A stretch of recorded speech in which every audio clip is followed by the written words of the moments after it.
Previously on VOWSH. The United States stepped up arming of the Ukraine. This is you. So you were lying. Exactly, you were no, lying. I'm not lying. You explicitly said we gave them arms to overthrow their president. What, we did it after? I'm saying the government was overthrown illegally, right? And the US I don't care. Wait, law? What are you, a liberal? Jesus Christ! What? Law! Law!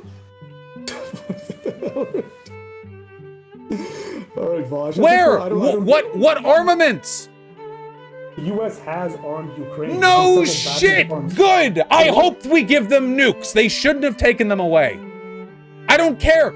You said you were comparing Russia funding tens of thousands of paramilitary troops in East Ukraine to the overthrow of this, and now it turns out all we did was support the protesters? You're comparing funding paramilitary groups to supporting the protesters?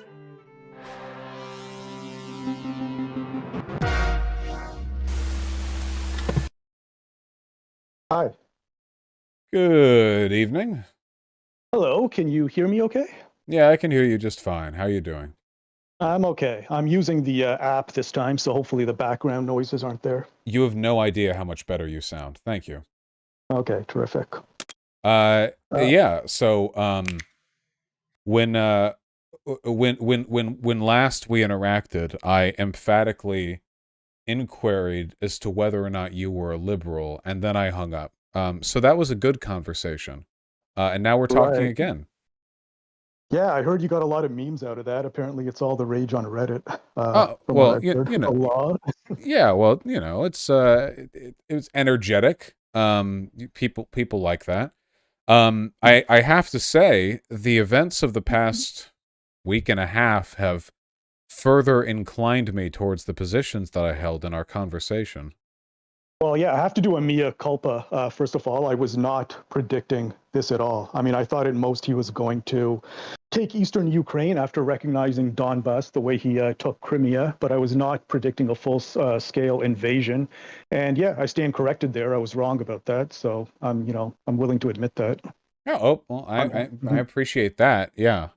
So you're on board with the glorious anarcho NATOist invasion of Russia, then, I take it. You've gone over to the other side on that? I'm definitely for arming Ukraine. I'm definitely for the sanctions on Russia, and I want to avoid nuclear catastrophe, so I'm probably willing to stop there. Okay, then I guess we are on the same point. Did you have any disagreements with how I've been discussing this issue over the past week or so? I haven't seen too many of your video since then. What I did see actually was at least I saw part of this, your dissection of the lecture by John Mearsheimer. Yes. At the University of Chicago. And I think, probably one of the regrets I have from the last time we talked is I really didn't flesh out the realist IR position a lot. And that's something where I think I could have done more in terms of making the conversation productive, because I think on certain points that you were bringing up where I had the most disagreement when you were talking about, whether it's abstract, whether it's moral in the abstract for Ukraine or these other countries to join NATO, etc. I think that's true. But then I would also point out, in accordance with the realist paradigm, that sometimes when it comes to decisions in the international domain, doing what's moral is, not always the right thing. And sometimes it can even be reckless. And, so I think when we're making those type of decisions, a lot more has to, be taken into account. And I think that's the point he makes in a lot of his lectures as well. And I've read his pieces over the years on this conflict. Yeah. Do you disagree with any of that? Well, I understand the argument that's made, which is essentially that even if Ukraine does have a moral right to join with NATO and side with the West, because they're a literal next-door neighbor of Russia, and therefore are a part of Russia's sort of local hegemony, to allow them to do so, or more succinctly, to contest Russia's efforts to control them, would bring about more conflict than is worth the trouble, essentially. And I do disagree with that. I do feel that's I do feel like that's very misguided. I had this conversation with a Jacobin article writer as well. There are people, and I don't get this, under the impression that, like, if you leave well enough alone, Russia will take Ukraine and then just stop, like they won't do anything more. I think the issue here fundamentally is Russia, the way they express their power. You know, even if you leave them their space, all you're doing is giving them time to encroach outwards until eventually you run into the same problem when they're up against Poland's border and they want to do the same thing, you know?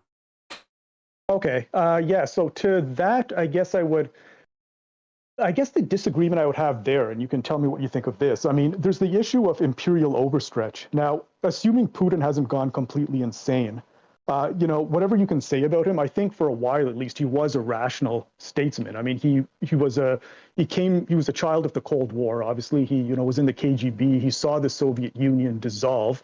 He must know that part of the reason, not the only reason, but part of it was, the unsustainable imperial war in Afghanistan. Russia's GDP is not very high. They are not a diversified economy. I mean, he would have to know that that type of action, continuing to move westward till they, pushed on the borders of Germany, is not something that, he can really pull off. And I think he really miscalculated that here. And I'm not convinced that he would want to do that, or that would be in his best interest to do something like that, assuming he hasn't gone, completely insane. Well, the only reason what he's doing here was a miscalculation is because the West did back Ukraine, right? If there was no support for Ukraine, economic or military, it's possible Russia would have been able to roll over them. At which point, like, this is kind of like a self-filling problem, right? This is the reason why Russia needs to break its back against Ukraine. Russia needs to suffer a humiliating military defeat. And ideally, Putin needs to kill himself or be killed, not partial. Because in so doing, you quaff their imperialist ambitions. You have to smash them. Because otherwise, like you never know how far this goes, right? Like Russia's been doing the brinksmanship for decades, with NATO countries as well. And I think that it's misguided to assume that they would be rational in their sort of like their overreach when we have plenty of examples of countries that haven't been. Like Hitler wasn't. Hitler was a fascist leader. He wasn't rational in his overreach. He started a war on two fronts and, lost dearly for it. I don't know why we should expect that, like, because all they have to do is be irrational once, right? And things could end in nuclear war. This is a chance for us to really break Russia before they do something like this with a NATO country. Right. Well, I think in Ukraine, part of the issue here is he really thought it was going to be a cakewalk. He thought he could pacify the population. He thought because of the pro-Russian sentiment in the eastern provinces, he'd be able to install a puppet government and then withdraw and keep that government in place with relatively, few Russian resources devoted over the long term. Now he's miscalculated. He's going to have to pivot to a longer-term occupation. He's not going to be able to sustain that. But I think that's the reason he did it in Ukraine. I don't know if he would make that same miscalculation in places like Poland, Hungary, moving westward in that fashion. And, comparing the Russian economy to even Germany in the 1930s, Germany was, at the time at least, probably, poised to be the most, educated or, technologically sophisticated country in Europe with a diversified industrial economy. Russia is just oil, gas, some weapons. I guess my question to you is, do you think there is room here for NATO to negotiate? Like if you could try to, extract concessions for no future aggression in Ukraine or anywhere else in exchange for guaranteeing, say, the military neutrality of Ukraine, admitting them into the European Union, and then agreeing not to expand NATO further. Is that something in principle you think should be pursued? Nah. Okay. But what is the alternative here then? Because you don't want a nuclear showdown, obviously, with Russia. Oh yeah, well Russia has to lose. That's it. They don't get anything from any of this. They don't win anything. Any concession given to them will only be the embers upon which they can, build the next fire. This has to be a critical loss. Every Russian civilian, every member of their oligarchy, every person in their military has to understand with no ambiguity whatsoever that their imperialist ambitions not only failed, but ruined them. That kind of national humiliation, obviously, you had World War One, Hitler built off of that, but we can do better, I think. We made mistakes there. It is necessary sometimes to break backs. And in Russia's case, never before has a back been so worthy of being broken. A country incapable of maintaining economic hegemony, nonetheless attempting to maintain military hegemony by bullying its weaker neighbors when they act in their own rational self-interest by joining economic treaties with the EU. I mean, this seems like a pretty good instance. But I guess the point I'm trying to make is that the whole nuclear confrontation thing, as far as I'm concerned, is inevitable.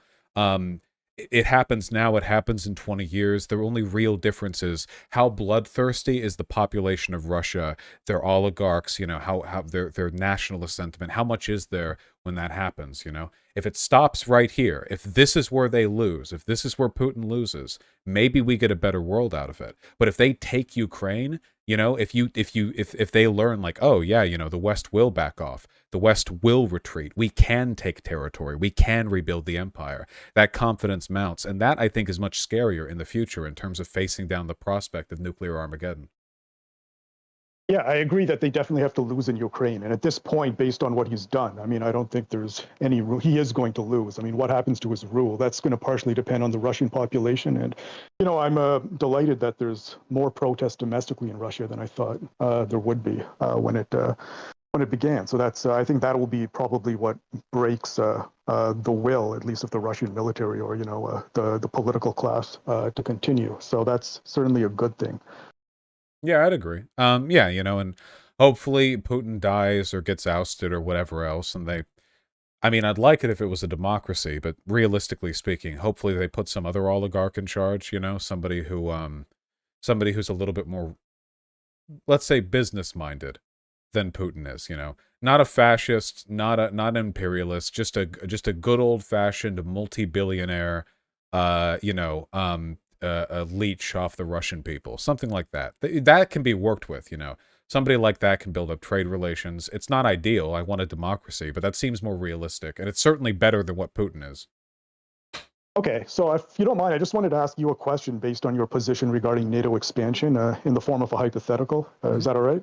Yeah, hit me up. Yeah, sure. So, I mean, look, if hypothetically China and Russia had entered into, you know, some kind of a defensive military alliance and they began moving their way up the southern cone, Latin America, right into Mexico, and say they had, you know, the support of the domestic populations in all those countries, and they were right at the border now with the United States in the same way NATO does. One, what do you think the United States would do, and what do you think they should do in that situation? Oh, I have no doubt that we would respond very negatively. In terms of what they should do, though, if this is a legitimate defensive alliance that these countries are willfully entering, then I think that would be a good thing. Okay, yeah. And so I think that's what the issue is, because oftentimes, again, it might be a good thing. I mean, I think you could make an argument that when Khrushchev sent missiles to Cuba in the 60s, it was you can make an argument that it was the moral thing to do. One, because, you know, the U.S. had missiles, or NATO had missiles stationed closer to Russia at the time, the Soviet Union. And, you know, Cuba was asking for those missiles. The U.S. had a history of aggression. They had tried to invade. You could make the argument that, you know, it was there as a form of deterrence. But if that had escalated into nuclear Armageddon, you know, I think primary responsibility would be on the Soviet Union. And despite the fact that it's a good thing, I don't think Khrushchev should have done that to accelerate that type of conflict. The difference is that moving missiles into Cuba in that instance was an antagonism. It was an act of aggression, of brinksmanship, of posturing that didn't actually have any benefits attached to it. Nobody in the world was made any safer for the idea of nuclear weapons being in Cuba. Like, that didn't actually protect Cuba any more than if that wasn't the case. It was the same situation. Whereas NATO legitimately does, as a defensive pact, protect countries that are a part of it, which is why Russia feels comfortable, you know, funding 8 years of separatist aggression in the Donbass region, but, you know, they won't go ahead and attack, you know, Latvia or whatever. So in that case, I feel like it's a very high level of postured aggression. Nuclear weapons, I mean, you know, nuclear weapons are never a defensive thing, right? That was an end of the world button, no matter which direction that got fired in, for no potential benefit. Whereas the NATO thing, NATO countries don't automatically get armed with nukes, and additionally, it does actually protect them. So I think it's better in that respect. Okay, yeah, I think I'd have issues with countries just joining NATO, even irrespective of this entire conflict. I think this came up last time in our discussion where you said when a country joins NATO, also, there's no real negative downside to it. So, I mean, I could quabble a little bit with that. I think the main disagreement we have here is if you even just look at the pronouncements of Russian diplomats going back to Yeltsin, I mean, this was a major grievance they had since the early 1990s. And I know it wasn't in the treaty for NATO not to expand, but I happen to think a lot of this could have been avoided if some of that had actually been taken seriously at the time. I mean, Yeah, do you but disagree with all of that? why should we? I mean, fuck them. The reason these countries want to join NATO is because we're better for them, you know? This isn't a defense of the West, but if you're a country and you have a choice between being under America's umbrella or Russia's, we're better. Our countries are wealthier. It just makes more sense, you know? It's like that's when this all started, right? You know, when that puppet of Russia got ousted from Ukraine, he wanted to cut off like ties with the EU. Like that was very clearly an irrational move from the perspective of the country of Ukraine, because the EU is vastly wealthier than Russia is. I mean, almost exponentially so. So, you know, if they want to join up, go for it. I just don't think because Russia has nukes that they should forever get to condemn the people of Eastern Europe to living like, you know, just in these like despotic, impoverished nations, because the alternative would mean an extension of American geopolitical interest. Yeah, okay. I mean, I do have issues with just NATO as an organization itself existing. I mean, you're a socialist or a leftist, I take it. Do you have like any issues though, even irrespective of this, with a military organization like that Now expanding aggressively I'm throughout? practically pro NATO. Honestly, I'm NATO pilled right now. Really? I'm not literally pro NATO. I'm mostly indifferent to NATO. It seems like all the bad things that NATO has done would have happened anyway because they were just another way for the constituent nation states to flex their power. Like all the bad things you can attribute to NATO were things that the existence of these nation states being allies with each other would have done anyway.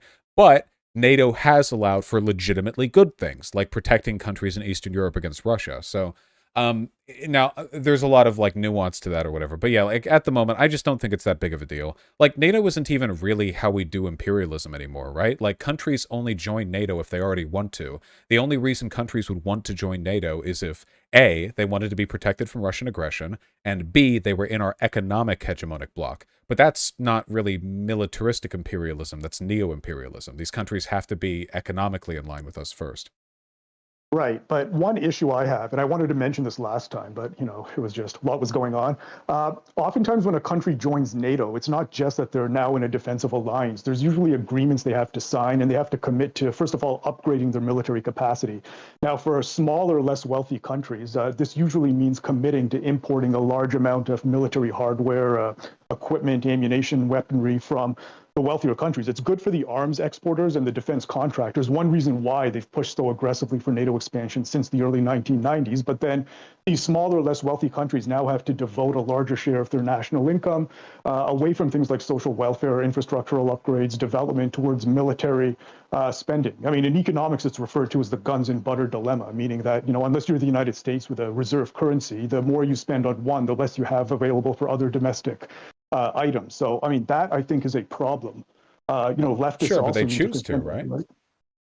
Well, sometimes the populations choose to. Sometimes, it's just political elites that choose to do it. I mean, I don't necessarily think that's always a good decision, right? I mean, if That's true, politicians make that choice, yeah. but that's a separate issue, right? If these countries aren't fully democratic, then the countries are going to make decisions that may or may not correspond to the will of the people anyway.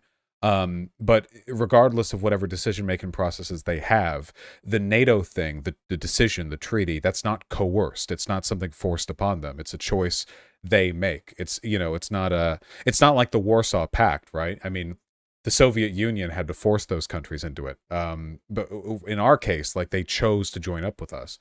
Um, and now, don't get me wrong. I'm sure there are ways to arrange the NATO treaties and agreements to make them way, way, way better. I'm only saying that it just bothers me how a lot of lefties treat NATO like it's the vanguard of Western imperialism, which is weird to me because it's just not. That's just not the way things go. Also, a lot of NATO countries don't even meet their monetary requirements anyway, right? Wasn't that a big scandal? It's the reason why a lot of Americans bitch about NATO because we Yeah, pay European so much countries. for our military and they don't pay a lot at all.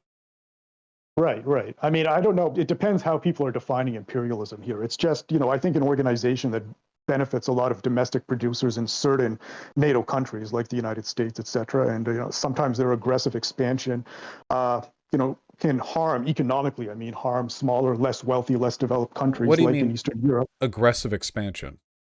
Oh, well, just, I mean, politically pushing for expansion, meeting with other diplomats, other politicians in these countries, trying to give membership. I don't mean coercion at the head of, it's like, in front with a gun or anything like that. Sure, just But that seems like an odd thing to get upset about, right? Like, hey, we have a deal that we think would be mutually beneficial. Oh, we agree. I also think it'd be mutually beneficial. Okay, like, I mean, there's always an implicit coercion behind like negotiating contracts and everything, but in this case, I feel like it's relatively mutually beneficial. And the people who support NATO the most, the people most on board with NATO, if you like poll citizens, are usually the people closer to Russia, right? If you take a look at countries like Poland, Estonia, Latvia, those countries, their populations are very pro-NATO because they benefit the most from those arrangements. But countries like France, not so much, because like France doesn't need to be in NATO to protect France from anything. It's France, it's going to be fine. So I don't know. It really does feel like it's kind of a psyop, right? Like NATO just isn't how we do imperialism. It's not. It's barely even a tertiary factor. Our imperialistic actions are through the World Bank, the IMF, and other ways in which we force developing countries into being economically subservient. But a lot of lefties only talk about NATO because, well, because NATO really, really bothers Russia. Like that's the thing. Like you know what I mean?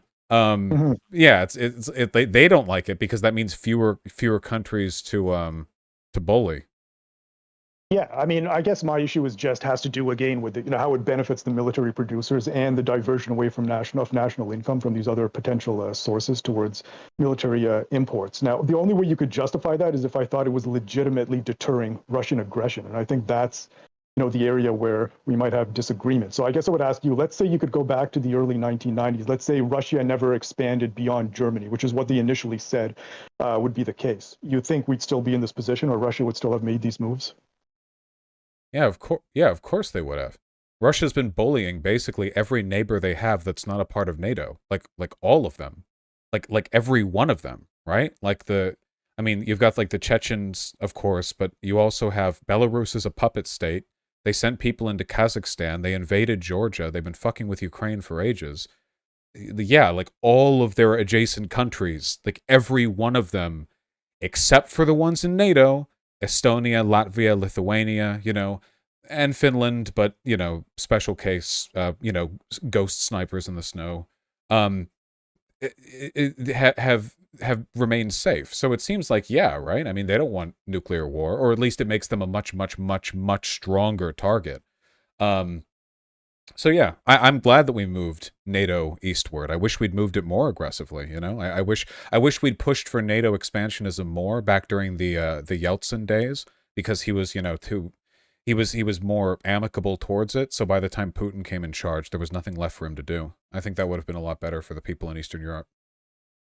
Okay. I mean, yeah, I think that, that was mainly what I wanted to talk. But the other disagreement, I think the other thing that came up was, your point about how Russia doesn't have to fear an invasion. And I think, or, an attack. And I think the thing I would just bring up here is that oftentimes statesmen aren't rational, and they don't always make rational decisions. And I think most statesmen know that, or most, politicians are aware of that. And the more you encroach upon an area with a military organization. And this is why in the hypothetical, the United States would have that same, grievance. It's that even if they claimed it was a defensive organization, they wouldn't want that right on their borders, and they wouldn't want military bases right on their borders, because the possibility of needless provocation or a needless escalation of conflicts, even accidentally, even though small, that probability increases. And you don't think there's a grievance to be had there, I think. No, that's on them. If their neighboring countries defending themselves is something Russia takes as an act of aggression, that's a they problem, not a neighboring country problem.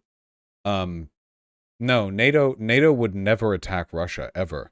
NATO is a rational actor in that respect, Putin is an oligarch, an autocrat who singly controls, like, the Russian government for the most part. The behavior of Russia's government is going to be beholden much more to his emotional whims than some kind of NATO coalition attack. You know, NATO would never attack Russia, and Russia knows this too. Russia absolutely knows this. Um, they pretend otherwise because maintaining the idea that this is some kind of defensive posture is necessary for their propaganda. But no, Russia understands. The only way in which NATO is a threat is that it prevents these countries from being bullied into being economically subservient. Like Belarus, for example, you know, like Russia wants those buffer states, those puppet states. Okay. I mean, I guess you would take the same position, though. Just, I guess you'll be consistent then if you say this. Going back to the hypothetical, you would say the same thing. That the United States in that type of situation should just accept that type of an alliance or the movement up the southern cone into Mexico, because there is a history of U.S. intervention in that region. And if say that was the justification given by China, Russia, like the United States, obviously they would react very negatively. And I would actually place blame on that, you know, hypothetical military alliance in that type of a scenario. Well, that'd be fine. Well, America doesn't invade its neighbors. We only really share borders with two countries, right? Mexico, Canada. Canada's a non-issue. Mexico, we haven't invaded in, you know, a while. Probably won't happen again. But like, you know, Latin, Central America, that type deal. Yeah. No, I think, yeah, we fucked with them a lot. If they wanted to have some kind of like, I forget, does Brazil have nukes? It doesn't, right? Doesn't it? No, it doesn't. Yeah, it doesn't, right? Yeah. Well, if they had, you know, a defensive coalition where one of the constituent member states had nuclear weapons, you know, whether it be Russia, China, whatever else, I think that would be fine. Now, I think a lot of this is obsolete, keep in mind. I think for the most part, America is kind of weaning off direct military aggression as a method of expanding its geopolitical borders. I think we're mostly on the econ train at this point, which is one of the reasons why we should really cut the military budget. Like, honestly, just for our own well-being, it seems like a waste of money. Like, our military isn't doing anything. Not really. That's right. But I think that's partially, we're not going to. And I think that the military complex usually provides subsidies to a great deal of strategic sectors in the U.S. And I think it's responsible largely for the movement of NATO, at least partially, or to a large extent responsible for that expansion and that movement. And I think, you know, that is an issue when we're looking at these type of decisions. They're not made in that type of a vacuum. And I think it really just benefits, you know, large producers, corporations, and, you know, it brings in those profits at the expense of taxpayers. Right. And well, that's going to be, I mean, we live under capitalism, right? Like that's going to be an issue anyway. You know, as long as this is the economic system in which we live, that's going to be the predominant mode of production and consumption that we deal with. Sure. But it also economically isn't necessarily good for those smaller countries that join. Now, well, I mean, if they choose to. Oh, well, keep in mind, okay? Which do you think has hurt Ukraine's economy more? The hypothetical money they would have had to spend to meet NATO's defense budget, or the economic losses they're facing because of Russia's invasion? I think that's a cost they're willing to pay, you know? So maybe it's bad for their, maybe it takes away from their welfare state to meet that 2% line, which a lot of NATO countries don't even do, but probably quite a bit worse for them to, you know, be invaded by a 40-mile long column of armored vehicles and rocket strikes and thermobaric missiles and stuff like that. Yeah, no, that's definitely true. And as I said, I was not predicting that this would happen. I did want to just say, like, if a country chooses to, you'll agree that's not necessarily, like Mexico chose to be part of NAFTA, right? It's obviously not benefited them in the slightest. It's benefited some people in Mexico. Some people in Mexico and some groups, but class group, like, yeah, along socioeconomic lines. But for the vast majority of the population, I don't think it's been very good, especially the peasantry. Yeah, it's not been as bad as some groups like to state. I think that NAFTA has had some selective gains, some selective losses. I'm mostly familiar with its effect on like American sectoral, areas. In terms of Mexico, I don't know about any peasantry, but in terms of their workers, they probably, it seems like a way of streamlining some processes that were taking place anyway. But in terms of like choosing to join, again, like the idea of countries having trade deals that don't necessarily benefit their poorest people, that's just kind of how this works at the moment, I think. Yeah. But there's not an issue. U.S. agricultural goods is partially why you have this huge border crisis right now, right? I mean, a lot of them were driven from farms and from employment in the agricultural sector in Mexico with trade liberalization. So that's what I'm referring to when I say a lot of them suffered. Right. Well, keep in mind there are solutions to this, right? Like whenever people lose their jobs but the country gets money, that's not because there's a fundamental problem at hand. It's just because the policies that are shifting money around are doing so in ways that lead to inequitable results. There are definitely ways to help Mexico, even with NAFTA. And I'm not necessarily against like free trade within a region. I think that can be pretty beneficial in a lot of ways. I feel like the EU has generally been a good thing. Well, it can be good once the countries have already built up a certain degree of industrial capacity in the agricultural and manufacturing sectors, which Well, is how Mexico, free trade has benefited most countries. I think in Mexico, the problem was subsidies were removed for the Mexican agricultural laborers, but in the United States, the subsidies remained in place. So that asymmetry has contributed to the issue too. And usually that's how trade deals between North and South countries tend to go. yes. Yeah. Well, like I said, economic imperialism. With Mexico, I feel like things are more complicated than most because Mexico isn't just like a developing country. It's a very stratified country. Um, Also, like what, like a fifth of Mexico is not really under the government's control. Not a fifth. A good portion of Mexico though is cartel territory. Um, which that's kind of a unique problem. Uh, yeah. So we could Yeah. probably benefit that a little bit. By ending the drug war and the reliance on places like that. Anyway, all adjacent issues aside, yeah, I don't really have an issue with NATO. I feel like the only thing we can really do at this point with the Russia situation is just hope that they so miserably demolish their country against Ukraine that it leads to a loss of political faith in Putin.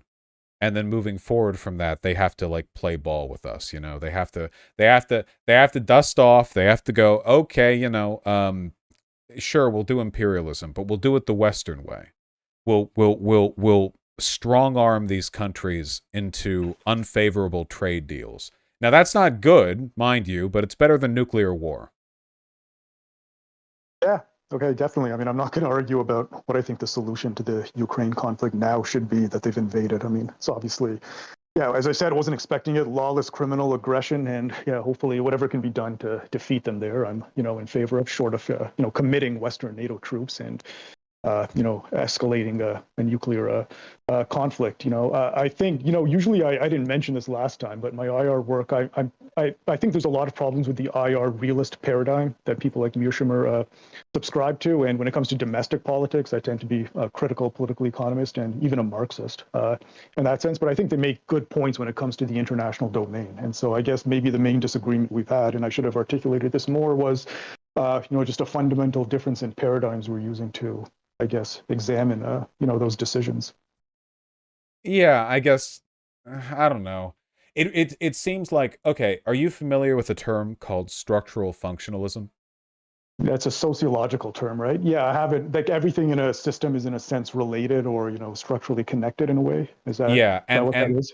the products of the system justify the system implicitly. So structural functionalism is a sociological lens of analysis that I really dislike because it's really, really easy to justify bad systems. So take, for example, indentured servitude to the New World.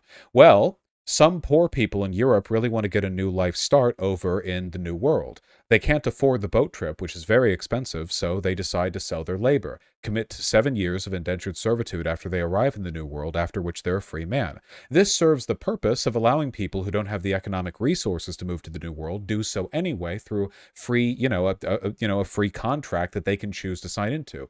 Now, nothing that I just said right there is wrong. It's all correct. Obviously the terms and contracts varied, but that's true. The issue is that it's also slavery, which is bad.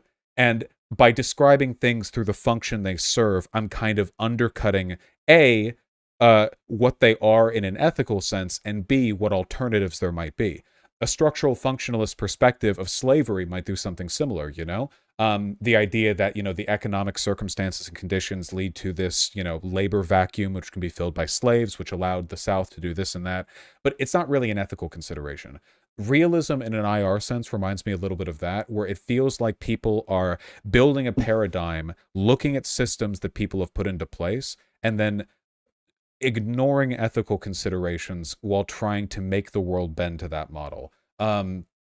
That's not a perfectly accurate comparison, but it just bothers me a little bit. I feel like there's always like there's often another solution, or that the solution they propose is predicated on presumptions that I disagree with. Like that IR professor, for example, was saying stuff that I just think is ridiculous. The idea that Russia would stop after Ukraine, or would stop after reaching, the old Iron Curtain line. I don't know why. That's like a presumption people have. Like, oh, that's their geopolitical territory. They would expand to that point and no further. Like, okay, I've read history. How often does that happen? Empires Right. expand to the limit they're allowed to get to, and then they're like, oh, okay, well, we've been using, VOWSH, like incredibly nationalistic, like ethno-nationalist, imperialist logic up until this point, but now we're going to be chill. Like, usually not. So stuff like that bothers me a little bit. I feel like sometimes you gotta bring the hammer down. No more Russia, only Ukraine too.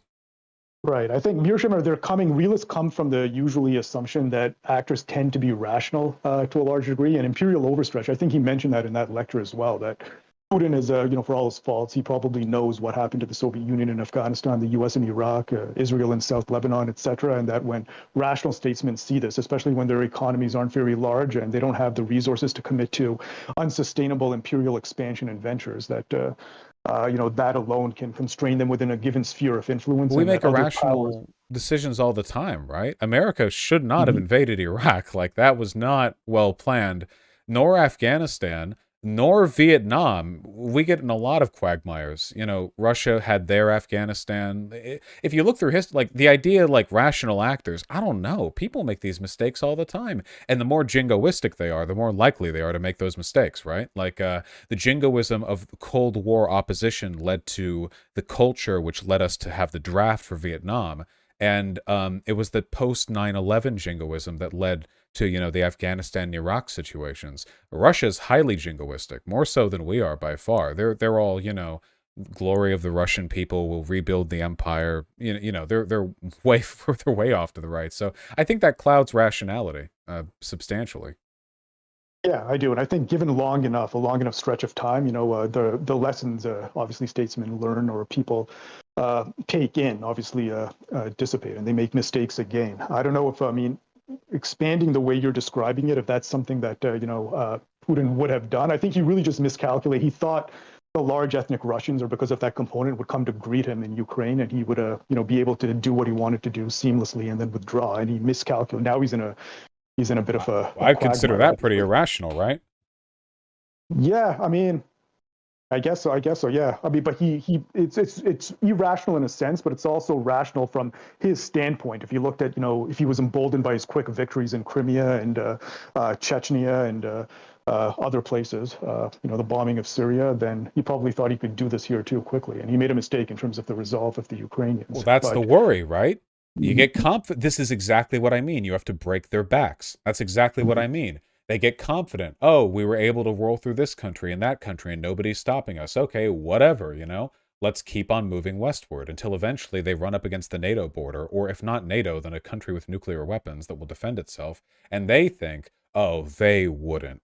I don't know. I guess the idea that nation states will engage in imperialism in a rational way, what time period of history would you have to look at in order to come to that conclusion? It can't be during the Cold War, because the Soviet Union and America both got involved in multiple quagmires. It certainly couldn't be World War II, because Hitler opened up a war on both fronts during his imperialist aggression. World War I, obviously not. That shit was crazy. Napoleon lost twice. I guess I don't know, like, where in history would you have to look?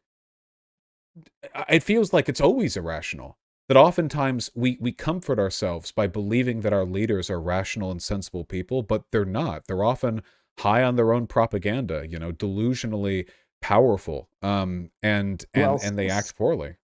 Well, sometimes, but there are times when, lessons are learned. For example, the Vietnam War, that taught American policy planners up to this day that they can't have a prolonged type of imperial venture in that fashion, where you have a large number of troops who are drafted, committed, and that war should be quick and fast if possible. And that's a lesson that stuck with them for a while. And I think, Afghanistan and the Soviet Union probably dealt that lesson to a lot of, at least the old school Soviet type of planners. Now, if enough time goes by, those lessons are lost, and those ideas might, as I said, dissolve. But I think, in a certain time frame, certain lessons, they do have resilience, I think. And Vietnam is a good example of that. That taught American policy planners a big lesson, I think. And I think the Soviet Union, the Soviet Union in Afghanistan probably did something similar, at least to some of the policy planners. I mean, this is again assuming Putin's rational. Well, even assuming we did learn anything from that, which I don't know if we did, but even if we did, the idea that nation states will act rationally when it comes to warfare is very different from nation states will make massive blunders, but then for a short time afterwards, they'll remember the mistakes that they made in the past, maybe. Those are two very different things, right? We're talking about potential nuclear warfare here. I'm not going to bet anything on trusting that Russia isn't going to make some, mistake like that if they moved westward. I mean, they made this mistake with Ukraine, so I don't get the rational presumption. I feel like for the most part, nation states will act in their rational self-interest, especially in an economic sense, depending on what they're maximizing for. Clearly not the well-being of the workers, but as long as they're maximizing for like corporate profits, I think that most nation states are incredibly efficient. I mean, very, very, very rational in how they pursue things. And the problem is when politics get involved, because the specific delineation of economic policy, while being political, isn't necessarily subject to politics, capital P politics, right? It's not the thing that people go online and do big speeches about. It's not things that average citizens get emboldened by. It's not something that affects re-election results. Leaders aren't elected based on how good they've been. They're elected based on how popular they are. Or in autocracies, they aren't elected at all, and we're really just left up to the whims of their personal psyches. But in democracies, once politics are in the mix, I mean, Trump's wall was popular. The wall. What the fuck would the wall have done?